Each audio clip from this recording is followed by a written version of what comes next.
السلام علیکم ورحمۃ اللہ وبرکاتہ۔ وہاں اندر تھوڑا سا شور ہے مشینوں کا، یہاں میں باہر یہ ویڈیو بنا رہا ہوں۔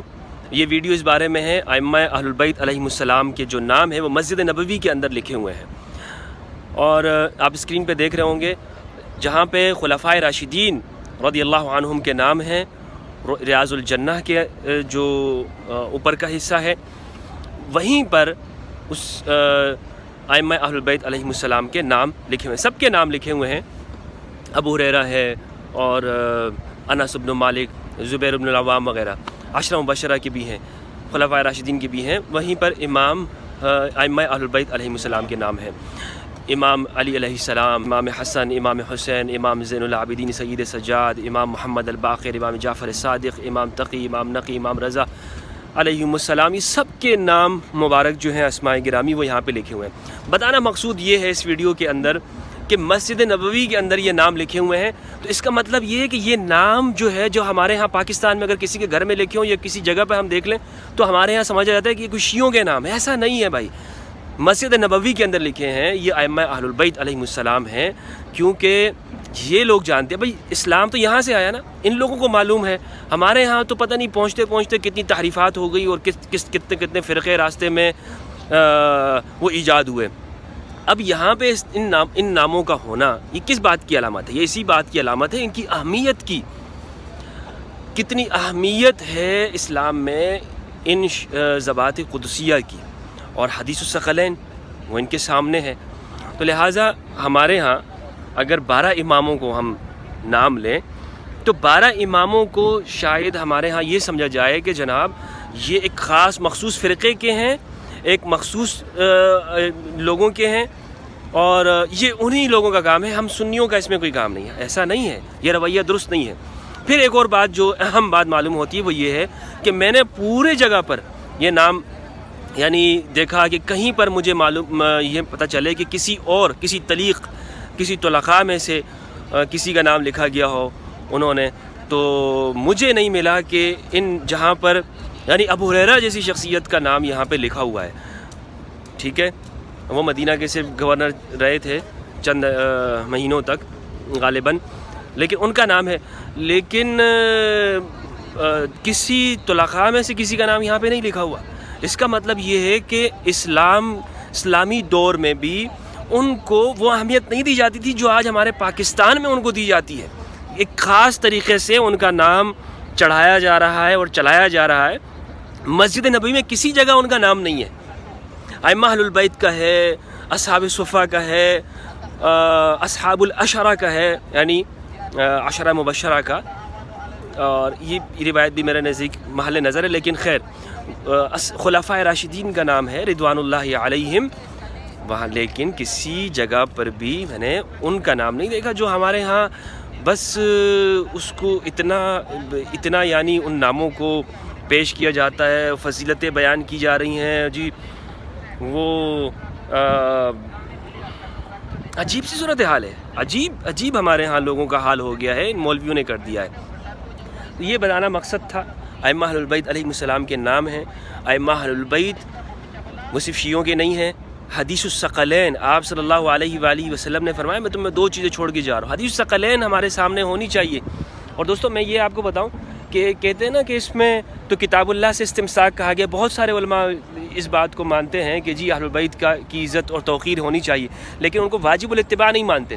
میں ان سے یہ کہتا ہوں، ان کی دلیل یہ ہے کہ اس میں آپ صلی اللہ علیہ وآلہ وسلم نے فرمایا 2 چیزیں چھوڑ کے جا رہا ہوں، کتاب اللہ اور میری اہل البیت۔ کتاب اللہ کو مضبوطی سے تھام کے رکھو، اہل البیت کے بارے میں کہا کہ اذکرکم اللہ، صرف اللہ کو یاد دلاتا ہوں، یعنی ان کی محبت کرو، ان کے بارے میں اتباع نہیں ہے۔ یہ انتہائی تحریف ہے اس معنی کے اندر، اس کی وجہ یہ ہے، اور عربیت کو نہ سمجھنا ہے، اس کی وجہ یہ ہے کہ جب 2 چیزوں کا بیان ایک ساتھ ہو جائے پیچھے، تو اب آگے جو ضمیر اس کی طرف لوٹائی جاتی ہے وہ ضمیر واحد کی ہوتی ہے، تثنیہ کبھی تثنیہ کی بھی ہو جاتی ہے، کبھی واحد کی ہو جاتی ہے۔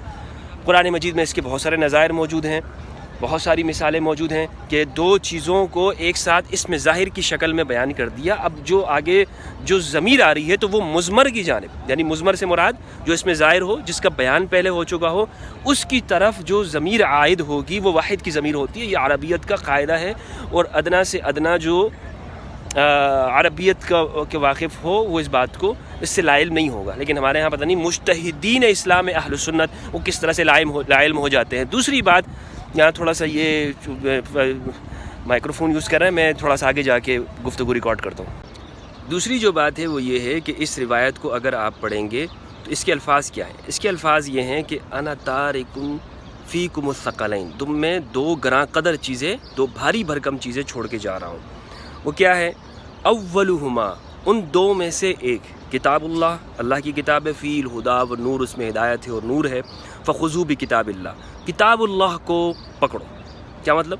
کتاب اللہ کو لو, ٹھیک ہے, کتاب اللہ کو اپنے احکام کے لیے لو, کتاب اللہ سے اپنے مسائل کو حل کرو, کتاب اللہ سے اپنے استنباط کرو. اور یہ تو اہل البیت علیہ السلام بھی کتاب, یہ سب کے لیے حکم ہے. یعنی اہل البیت علیہ السلام, خود امام علی علیہ السلام کا اصول یہ ہے کہ کسی مسئلے میں وہ سب سے پہلے کتاب اللہ کو دیکھتے ہیں. تو سب کے لیے عام ہے کہ وہ کتاب اللہ سے مسئلہ کو لیں گے. لیکن اب جو آگے کا یہ ہے اقتداء ہے, ٹھیک ہے, اتباع, یعنی ایک عام شخص کے بارے میں تو ہمارے مولوی بھی کہتے ہیں کہ وہ قرآن کی ڈائریکٹ اتباع نہیں کر سکتا, وہ اپنے مسائل نہیں نکال سکتا, تو وہ کیسے اس کے لیے کتاب اللہ قابل اتباع ہے؟ اس کے لیے تو ہمارے علماء کہتے ہیں ہماری باتیں سنو, ہم تمہارے لیے قابل اتباع ہیں, ٹھیک ہے. دوسروں عام لوگوں کے لیے تو نہیں کہہ رہے ہوتے نا ہمارے لوگ کہ تم, عام لوگوں تو ترجمے کے ساتھ بھی منع کرتے ہیں بھائی. تو عام لوگوں کے لیے تو کتاب اللہ اتباع تو تب ہے, قابل اتباع بن ہی نہیں سکتی ہے ان مولویوں کے بقول, ٹھیک ہے. تو وہ یہی معنی ہے کہ یہ بات سب کے لیے عام ہے. آگے جو اقتداء کرنی ہے, جو پیروی کرنی ہے کسی مسئلے کے اندر, وہ کن کی کرنی ہے؟ وہ ان کی کرنی ہے جن کو حدیث میں الثقلین کہا ہے. آگے پھر آپ صلی اللہ علیہ وآلہ وسلم نے فرمایا اذکرکم اللہ فی اہل بیتی, اذکرکم اللہ فی اہل بیتی, اذکرکم, 3 مرتبہ ارشاد فرمایا. 3 مرتبہ ارشاد فرمانا تاکیدن ہے, تاکیدن یعنی بھولنا نہیں ہے, یہ حکم ہے, یہ اتنی تاکید ہے اس کے اندر. اور تذکیر کا حکم ہے. تذکیر بہت زیادہ ابلغ ہے عربی کے اندر. ابلغ سے مراد یہ ہے کہ اپنی بات پہنچانے کے اندر واضح, اس میں کسی طرح کا کوئی شک نہیں ہے, کوئی ابہام نہیں ہے, کسی طرح سے اس میں کوئی ایسا معنی نہیں ہے کہ جو کسی کی سمجھ میں نہیں آ رہا, بلکہ بہت تاکید ہے. تو اس تاکید کو کس طرح سے آپ صلی اللہ علیہ وآلہ وسلم نے بیان کیا, 3 مرتبہ آپ نے ارشاد فرمایا. تو یہ 3 مرتبہ تذکیر کا جو لفظ ہے, اذکر, تذکیر کہتے ہیں کہ کسی چیز کو اپنے دماغ میں بالکل بٹھا لینا, کہ اس کی یاد دماغ سے بھولے نہ پائے, اس کی یاد دماغ سے بھولے نہ پائے. ذکر اللہ کو کیوں ذکر اللہ کہتے ہیں؟ ذکر اللہ اس لیے کہ آپ نے ہمیشہ اپنی ہر سانس کے ساتھ آپ نے اللہ کو یاد کرنا ہے. آپ جس طرح دل دھڑک رہا ہوتا ہے اسی طرح ہر دھڑکن کے ساتھ آپ کا پروردگار کا نام ہونا چاہیے. تو اسی طرح ہر سانس کے ساتھ تم نے اہل البیت علیہ السلام کا مقام سمجھنا ہے. ذکر یہ صرف یہ نہیں ہے کہ اہل البیت کا نام آیا تو انگوٹھے چوم لیے, جی تھوڑے سے آنسو بہا لیے, تھوڑے سے ٹسفے کر لیے, اور اہل البیت کا نام آیا تو کچھ دن ایام ان کے لیے نہیں. اہل البیت کا نام آئے گا تو صرف ہمارے ہاں بہت سے ناسبی بھی اہل البیت کی محبت کرتے ہیں. جی نام آتا ہے تو سر جھکا لیتے ہیں, یا نام آتا ہے تو جی اہل البیت زبانی یہ نہیں ہے. اہل البیت کا مقام یہ ہے کہ جب اہل البیت کا ایک فیصلہ ہو اور ان کے مد مقابل دوسرے ہوں تو آپ نے کن کی رائے کو ترجیح دینی ہے, کن کے ساتھ کھڑا ہونا ہے؟ آپ نے اہل البیت کے ساتھ کھڑا ہونا ہے. اس کی بہت ساری مثالیں اس پہ میں گفتگو کر چکا ہوں. یہاں میں اس حوالے سے بتا رہا تھا کہ یہ جو اہل البیت علیہ السلام کے جو نام لکھے ہوئے ہیں یہ مسجد نبوی کے اندر ہے, یہ سب مسلمانوں کے لیے ہیں. ہمارے ہاں پاکستان میں بدقسمتی سے چیزوں کو متنازع کیا ہے ان ہستیوں کو کہ جن کا مقام ہے دین اسلام کے اندر, ان سے صرف نظر کرایا جا رہا ہے. اور جو ہستیاں ایسی ہیں کہ جن کا وہ مرتبہ مقام نہیں تھا وہ ان کے لیے پیش کیا جا رہا ہے.